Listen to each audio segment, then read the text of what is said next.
বলিউডের গদর 2 ছবির শুটিং চলাকালে অভিনেত্রী আমিশা পাটেলের জীবনে ঘটে গিয়েছিল এক ভয়াবহ ঘটনা। একটি দৃশ্য ধারণ করতে গিয়ে দীর্ঘ ৪ ঘণ্টা অজ্ঞান হয়েছিলেন তিনি। সহকর্মীরা ভেবেছিলেন তিনি আর বেঁচে নেই। সম্প্রতি এক সাক্ষাৎকারে নিজের সেই অভিজ্ঞতার কথা শেয়ার করেছেন অভিনেত্রী। ২০২৩ সালে মুক্তি পাওয়া গদর 2 বলিউড ইতিহাসে অন্যতম ব্লকবাস্টার হিসেবে পরিচিতি পায়।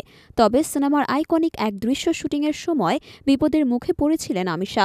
অভিনেত্রী জানান, এক দৃশ্যে তাকে কনকনে ঠান্ডা পানির মধ্যে শুট করতে হয়েছিল। পরিচালক অনিল শর্মা তাকে আশ্বস্ত করেছিলেন পানি গরম থাকবে, কিন্তু বাস্তবে পানি ছিল বরফের মতো ঠান্ডা।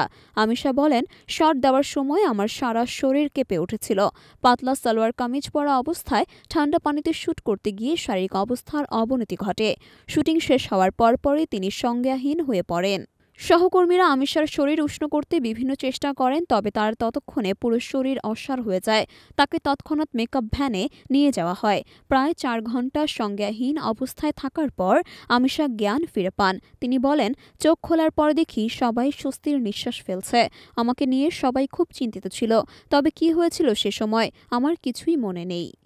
গদর 2 বক্স অফিসে প্রায় ৫০০ কোটি রুপির বেশি আয় করে।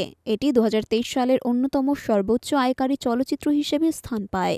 শুধু আয়ের দিক থেকে নয়, ৯০ দশকের নস্টালজিক অনুভূতি ফিরিয়ে আনার কারণে সিনেমাটি বিশাল জনপ্রিয়তা অর্জন করে।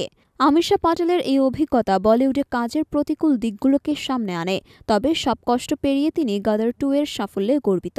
তার এই সাহসিকতা ভক্তদের জন্য অনুপ্রেরণা হয়ে থাকবে।